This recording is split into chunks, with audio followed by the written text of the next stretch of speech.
उपचुनाव सीटें, हर मुकाबले ने अपने मायने बदले। इन्हीं में एक अहम नाम रहा जम्मू का नगरोटा उपचुनाव, जहां सहानुभूति, सियासत और युवा चेहरे ने मिलकर नतीजों की तस्वीर तय की। कैसे बीजेपी ने यहां बड़ी जीत दर्ज की और विपक्ष क्यों चूक गया, देखिए इस खास रिपोर्ट में।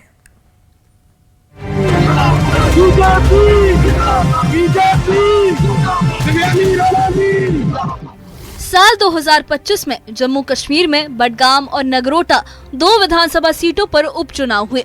नगरोटा सीट बीजेपी विधायक देवेंद्र सिंह राणा के निधन के बाद खाली हुई थी। बीजेपी ने उनके निधन के बाद उनकी बेटी देवयानी सिंह राणा को मैदान में उतारा।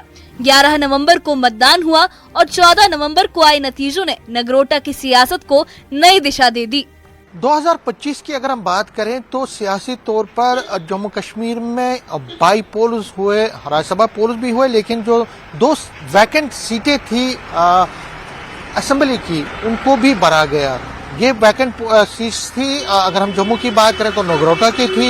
नगरोटा से देवेंद्र सिंह राणा, जो कि पहले कभी नेशनल कॉन्फ्रेंस में हुआ करते थे, लेकिन उसके बाद वो बीजेपी में शामिल हुए थे और 2024 में जब इलेक्शन हुए थे तो 2024 में उन्होंने रिकॉर्ड 30,000 से ज्यादा वोटों से चुनाव जीता था। लेकिन उसके फौरन बाद कुछ महीनों के बाद ही उनका देहांत हो गया, वो इस दुनिया से चले गए और उसके बाद ये सीट वैकेंट हो गई।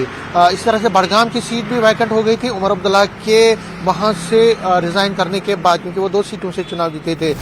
बीजेपी उम्मीदवार देवयानी सिंह राणा ने निर्णायक जीत दर्ज की। उन्हें कुल 42,350 वोट मिले, जबकि Jammu Kashmir national panthers party के अध्यक्ष हर्षदेव सिंह को 17,703 वोट मिले। इस तरह देवयानी ने 24,647 वोटों के बड़े अंतर से जीत हासिल की। नेशनल कॉन्फ्रेंस की उम्मीदवार शमीम बेगम तीसरे स्थान पर रहीं, जिन्हें सिर्फ 10,846 वोट मिले। नगरोटा की अगर हम बात करें स्पेसिफिकली तो देवेंद्र सिंह राणा रिकॉर्ड मार्जिन से चुनाव जीते थे, लेकिन उनके डेथ के बाद ये सीट खाली रही और उसके बाद ही लग रहा था कि पार्टी जो है वहां से उनकी जो पुत्री है, डॉटर है देवयानी सिंह राणा, उनको चुनाव लड़वा सकती है। और इसीलिए देवयानी ने अपने पापा की डेथ के फौरन बाद, कुछ दिनों के बाद ही नगरोटा का रुख किया। जगह जगह पे वो घूमी और जब ऑपरेशन सिंदूर हुआ या उसके बाद फ्लड्स में, क्योंकि नगरोटा कॉन्स्टिट्यूंसी में फ्लड से काफी नुकसान हुआ था, लेकिन वो वहां पे बराबर कैंपेन करती रही। जगह जगह वो पहुंची और रैलीज के जरिए, नुक्कड़ कॉर्नर मीटिंग्स के जरिए उन्होंने अपने जो वहां पे लोग थे उनके साथ कांटेक्ट बराबर जारी रखा। तो इलेक्शंस वहां पे हुए, नगरोटा में इलेक्शंस हुए, उसके साथ साथ बडगाम के इलेक्शंस भी हुए। और जब चुनाव करने की बात हुई तो चुनाव में जो एक्सपेक्टेड लाइन्स में देवयानी सिंह राणा को ही पार्टी ने नॉमिनेट किया। पार्टी ने, बीजेपी ने फैसला किया कि देवयानी राणा को ही वहां से चुनाव लड़ाया जा सकता है। नेशनल कॉन्फ्रेंस और कांग्रेस की बात करें तो नेशनल कॉन्फ्रेंस कांग्रेस में कौन चुनाव लड़ेगा, इस पर ही सहमति नहीं बन पाई। नेशनल कॉन्फ्रेंस चाहती थी कि कांग्रेस वहां से चुनाव लड़े। कांग्रेस, क्योंकि कांग्रेस ने पहले भी चुनाव लड़ा था, हालांकि नेशनल कॉन्फ्रेंस ने भी चुनाव लड़ा था, लेकिन नेशनल कॉन्फ्रेंस कांग्रेस को ऑफर किया, नेशनल कॉन्फ्रेंस ने ऑफर किया कांग्रेस को ये सीट और कहा कि हम आपको सपोर्ट करेंगे, आप वहां से चुनाव लड़िए, लेकिन कांग्रेस ने मना कर दिया। इस जीत के पीछे सबसे बड़ी वजह रही सहानुभूति और विरासत का असर। देवयानी राणा ने अपने पिता दिवंगत विधायक देवेंद्र सिंह राणा के निधन के तुरंत बाद राजनीति में कदम रखा। बीजेपी ने इसे उनके अधूरे सपनों और सेवा की विरासत को आगे बढ़ाने के तौर पर पेश किया। नगरोटा में पार्टी का पारंपरिक आधार और भावनात्मक जुड़ाव दोनों ने देवयानी राणा के पक्ष में माहौल बनाया।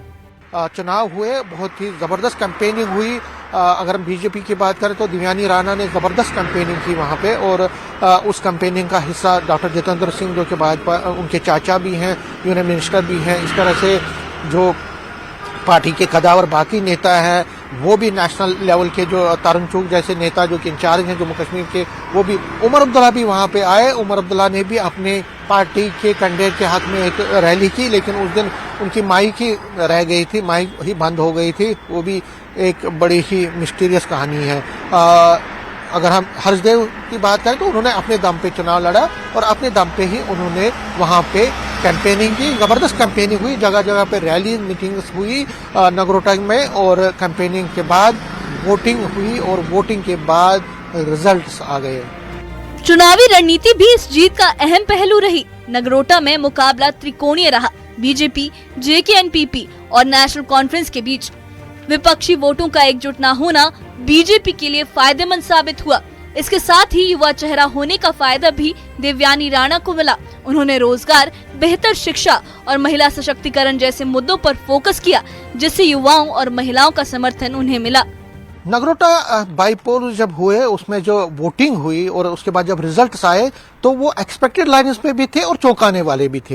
एक्सपेक्टेड लाइन्स में ये था कि देवयानी राणा की जीत सुनिश्चित थी, देवयानी राणा जीतेगी वहां से, उसकी चर्चा हर कोई कर रहा था, हर कोई क्लेम कर रहा था। उसका मेन रीजन था देवयानी राणा को अपने पापा का एक सिंपैथी वोट भी मिला, उनको एक सिंपैथी वोट मिला। और अगर हम राणा की बात करें, राणा फैमिली की बात करें, तो नगरोटा पे उन्होंने बहुत ज्यादा इन्वेस्ट किया है।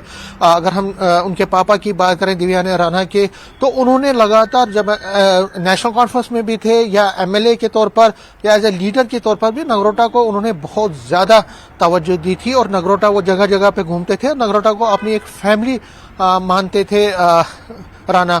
तो उसके बाद जब उनकी पुत्री आई मैदान में तो उनको भी उसका फायदा मिला, सिंपैथी वोट मिला और वो चुनाव वहां से भारी मतों से जीती। अब ये सब सोच रहे थे कि क्या वो 30,000 के आंकड़े को क्रॉस करेगी जो कि उनके पापा ने जीता था, लेकिन वो 24,000 वोट, वो भी बहुत बड़ा मार्जिन होता है। 24,000 वोटों से वो 24,000 से ज्यादा वोटों से वो चुनाव जीती। वहां से तकरीबन 42,000 से ज्यादा वोट उनको वहां से मिले हैं। हालांकि टोटल जो वोट है वो 96,000 है।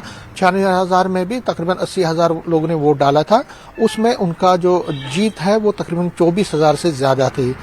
साल 2025 में नगरोटा उपचुनाव बीजेपी के लिए बड़ी सियासी बढ़त के तौर पर दर्ज हुआ। वहीं नेशनल कॉन्फ्रेंस के लिए ये नतीजा एक बड़ा झटका साबित हुआ। सहानुभूति की लहर, मजबूत संगठन और बिखरा हुआ विपक्ष, इन तीनों ने मिलकर नगरोटा में जीत की इबारत लिखी। साल के आखिर में यही चुनाव बताता है कि जम्मू की सियासत में चेहरे, भावनाएं और रणनीति तीनों का संतुलन कितना अहम रहा। 2002 हो, 2008 हो, 2024 हो, अब 2025 में भी चुनाव वहां से पार्टी जो है सिर्फ 96 और 2014 में नेशनल कॉन्फ्रेंस वहां से चुनाव जीती है।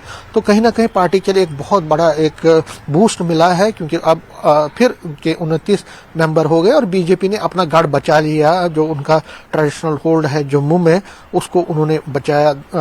मुद्दे वही थे, धारा 370 हटने के बाद की जो डेवलपमेंट है या जो मोदी सरकार की जो काम है उनको पार्टी ने गिनाया। तो ये एक बड़ा बूस्ट है। लेकिन नेशनल कॉन्फ्रेंस के लिए एक बहुत बड़ा सेटबैक था। नेशनल कॉन्फ्रेंस के लिए बड़गाम की सीट से हारना भी एक बड़ा सेटबैक था और नगरोटा की सीट में तीसरे मुकाम पे आना वो भी पार्टी के लिए कोई अच्छी खबर नहीं थी। और जिस तरह से पार्टी को बहुत कम वोट मिले वो भी, और उसका जो कहा जाता है पॉलिटिकल ऑब्जर्वर से कहते हैं कि जिस तरह से नेशनल कॉन्फ्रेंस कांग्रेस में पहले से ही एक तजाद था या डिफरेंसेस थी, और जिस तरह से कांग्रेस ने मना कर दिया, लास्ट मोमेंट पे नेशनल कॉन्फ्रेंस को अपना कैंडिडेट आनंद फानंद में उठाना पड़ा, तो कहीं ना कहीं पोल स्ट्रेटजी में गड़बड़ हो गई और उस स्ट्रेटजी का फायदा बीजेपी को मिला। और उससे भी ज्यादा हर्षदेव ने जो है स्पेस, जो अपोजिशन की स्पेस है, उसको अपने पाले में कर दिया। जो नेशनल कॉन्फ्रेंस को वोट जाना था वो हर्षदेव को चला गया। नेशनल कॉन्फ्रेंस के लिए ये एक बुरी खबर थी, लेकिन बीजेपी के लिए एक बड़ी खबर नगरोटा से उनके चुनाव जीतने से हुई है। कैमरामैन चांद के साथ में समीर भट्ट, न्यूज़ 18 जम्मू।